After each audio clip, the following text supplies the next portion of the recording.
You might not even want to think about the possibility of Ohio State going 9-3 this season, but it is a possibility. And if it happens, it could create the biggest college football playoff argument we have ever seen. And before anybody clips that sentence and says, oh, he's predicting 3 losses this season, I'm not. We'll get into my prediction at the end of the episode. I do not believe Ohio State is going 9-3. This roster is too talented. The offense should be too dangerous. And I expect the Buckeyes to win more than 9 regular season games. But the toughest schedule in the country makes the hypothetical real enough to have a discussion about, because if Ohio State somehow finishes 9-3, the question will not simply be whether the Buckeyes deserve a playoff spot. The question will be whether the committee truly wants teams to play elite schedules and is willing to reward one for doing that. So you see, in this episode of the Buckeye Huddle podcast, I'm going to show you which version of a 9-3 Ohio State resume could survive and make the playoffs, and which version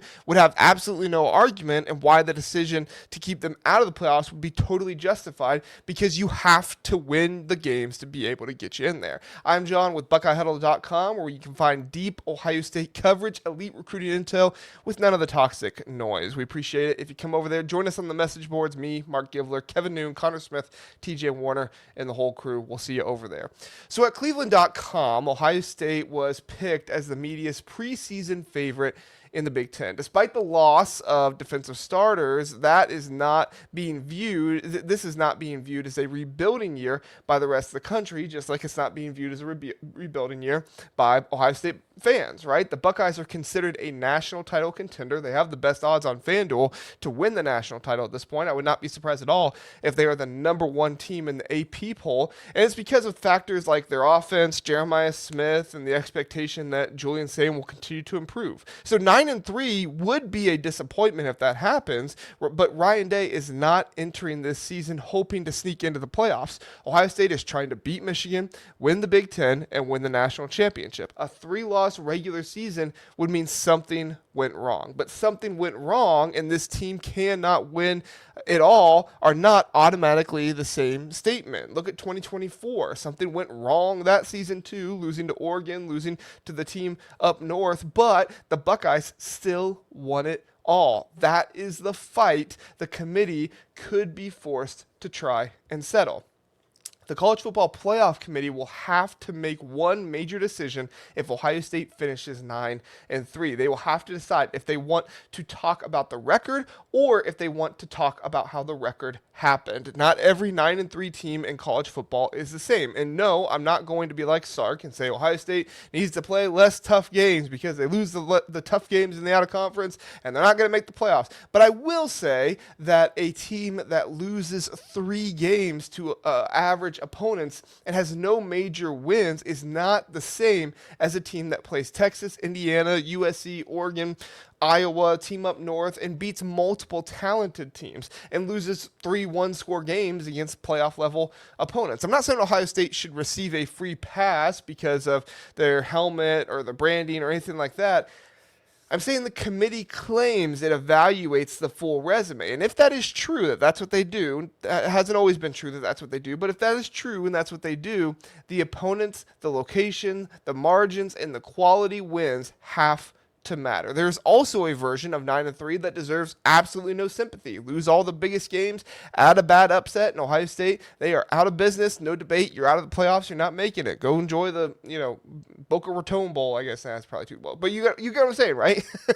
But if the Buckeyes beat elite teams and survive most of this gauntlet, the committee cannot reduce the entire season to just one number without exposing its own system. The record begins the conversation, but it should not end the conversation. But let me but you show me. You let me know, what do you think? If Ohio State goes 9-3, do they have any shot at the playoffs, or should they have a shot at the playoffs? Let me know down in the comments. I'd love to hear from you. For me, I'm always for kind of putting the pressure on teams and winning your games. I think that matters a ton. All right. I'd love to have a hard and fast record requirement, winning 10 games. I'd love to have a hard and fast schedule, consistency against all these groups, or you're not in the playoffs, right? That's what I would love. But when you consider that only one team who has got a bye in the playoff, the past two playoffs, even won a game in the playoff, it's hard to have that mindset.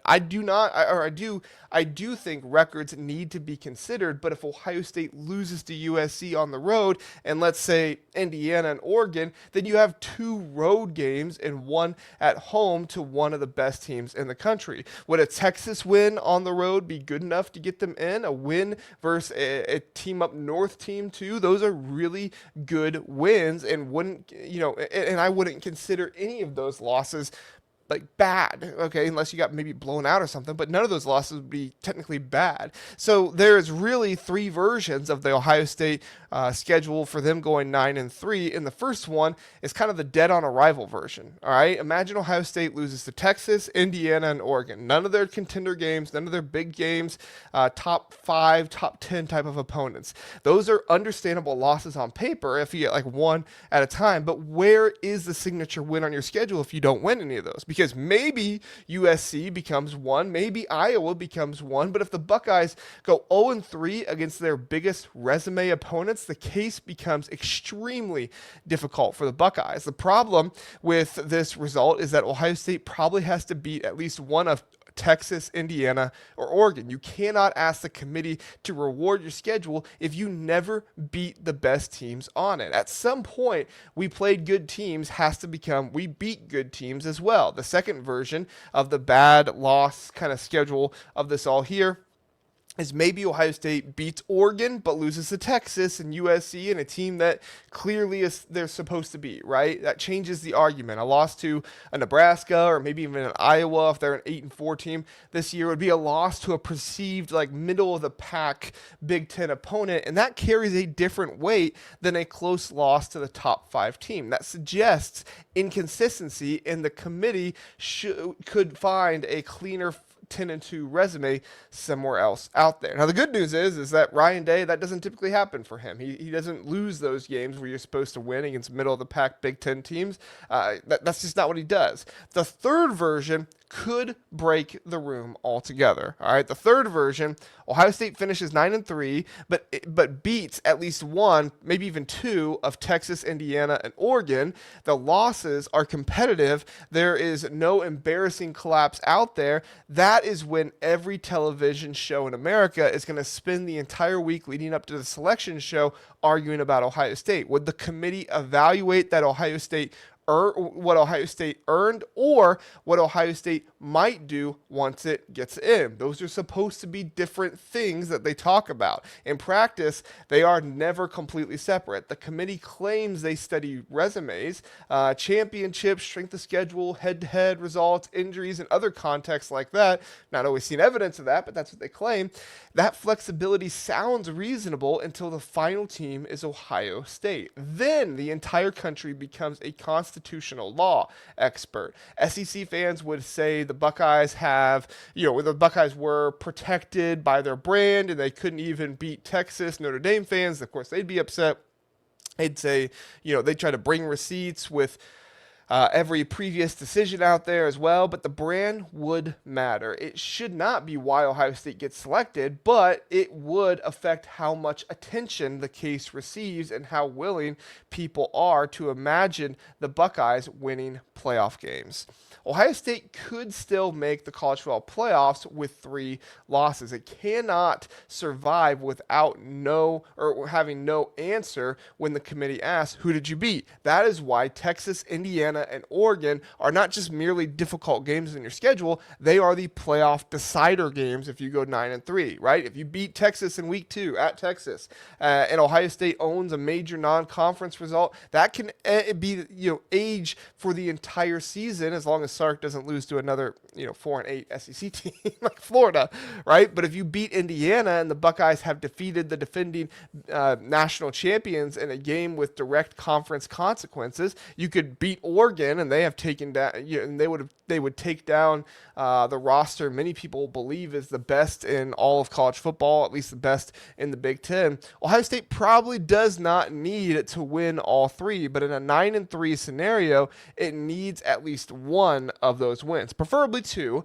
because the whole idea of we lost 3 times against a brutal schedule is only an excuse if you don't have a win to point to. But to say we beat 2 playoff teams and lost 3 close games against one of the hardest schedules in America, that's an actual argument, and that's something that would have to actually be entertained. If Ohio State reaches selection Sunday at 9-3, go directly to those 3 losses that they had and see what they were. They will tell you whether the Buckeyes have a real case or whether the logo is doing all the work for them. But what do you think? Does Ohio State have to win one of these 3 games to make it into the playoffs? Let me know, and I'd love to see your comments in the comments down below.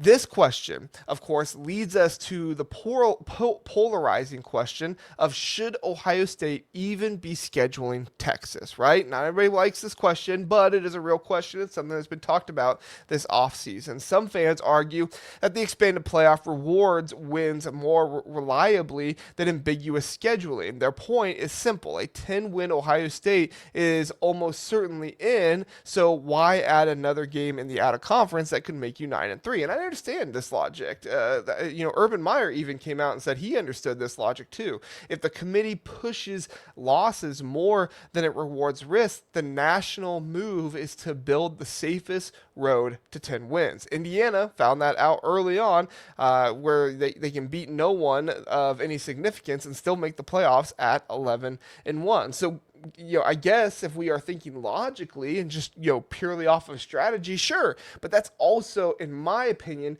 playing scared, and it creates a worse product for the fans because it creates a terrible sport of not playing, big games that fans love the most. Ohio State should not operate from a scared position. The Buckeyes want to be measured against the best. Texas gives Julian Sayin an early pressure test. Matt Patricia's rebuilt defense, a measuring stick, and the resume protection of a major win would help significantly. I truly believe challenging yourself against the toughest teams in the country makes you better for postseason play at the end of the season. The problem is not scheduling Texas. The problem would be a committee that tells programs to improve their schedules and then treats every loss identically. We are already seeing athletic directors take notice of this and not like it. But how would Ohio State respond if that happened? If Ohio State plays a gauntlet and earns major wins, loses 3 competitive games and gets left out behind teams with softer resumes, programs will take notice. It's one thing for Texas to complain being left out because they lost to Ohio State, but they also lost to 4-8 Florida. They did more to hurt their resume than losing to Ohio State by losing to 4-8 Florida. If Ohio State beats Oregon or Indiana and loses to the others and Texas in a good Big Ten team like USC on the road and not make the playoffs, we will see the mass cancellation of difficult non-conference games even greater than what we've already seen. But if Ohio State gets in, people will say the committee has opened the door for 3-loss Big Ten or SEC teams, not 3-loss Big 12, not 3-loss ACC teams, but Big Ten or SEC teams. They will say the biggest brands now have an extra life unavailable to everybody else out there. The criticism would not be entirely wrong. If the Big Ten and the SEC continue separating themselves through schedules, resources, and playoff influence, a 9-3 Ohio State selection could signal that the committee views a super conference loss differently from every other loss out there. The possibility of the Big Ten and the SEC separating further from the rest of college football was already part of the discussion surrounding Ohio State's potential 3-loss case. A 3-loss Ohio State making the playoffs would not just create an angry television debate, it would change how college football schedules games. If Ohio State plays Texas, survives a brutal Big Ten schedule, earns multiple elite wins, and still gets selected with 3 losses, athletic directors will see proof that the strength of schedule has real value to be able to get in. But if that resume gets left out for a 10-2 team or an 11-1 team that avoided elite non-conference competition and plays in a worse conference, the message is the opposite. Stop taking risks. Some people would call an Ohio State selection, privilege because of their brand. Others would call it common sense, right? Because of the talent and everything they have.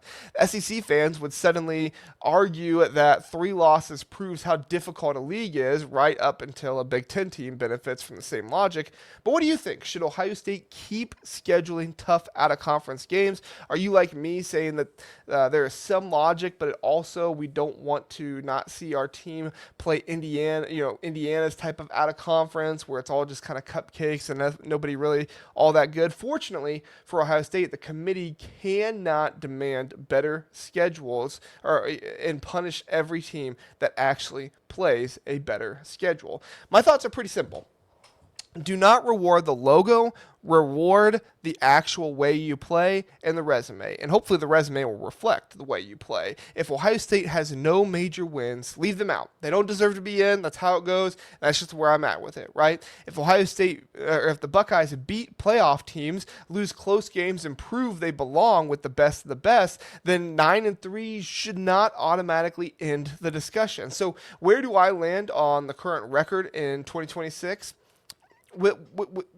Will all of this be an issue at the end, right? Will they be 9-3? Well, like I said earlier, I don't think Ohio State goes 9-3. I expect the offense to be among the most dangerous in the country. I expect Julian Sayin to improve. I expect Jeremiah Smith to be the best player on the field most Saturdays. And I believe Matt Patricia can keep the defense going and being very good for Ohio State to win at least 10 regular season games. Right now, I'm anywhere between 10-2 and 11-1 for the Buckeyes. But this schedule leaves a little room for concern, right? You arrive at Texas in week 2. You got Indiana, at USC, and Oregon comes to town to create a brutal section of the schedule too. Iowa challenged Oregon and Indiana really well at home last year, and you're going to have to go see them at their place too. There are travel concerns, matchup concerns, and normal college football chaos. The USC trip, followed by Oregon, was specifically identified as one of the schedule's most overlooked danger points. So the hypothetical is not ridiculous. It is simply not my prediction. If it happens, remember the framework, right? Did Ohio State beat at least one elite team? Were the losses competitive?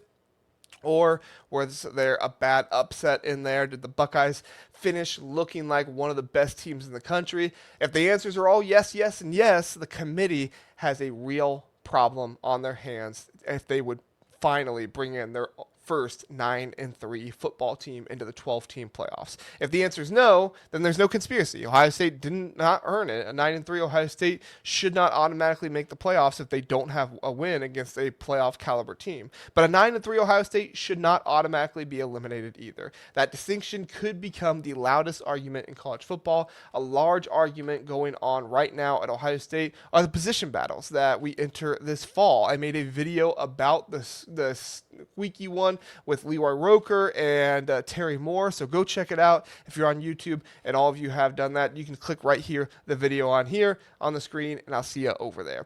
If you're not on YouTube, no worries. I linked the video in the description of the podcast as well, and that's all I got for you on this episode of the Buckeye Huddle podcast. Come back tomorrow with episodes every Sunday through Thursday at 7 p.m. Appreciate you listening and watching. Have a good one.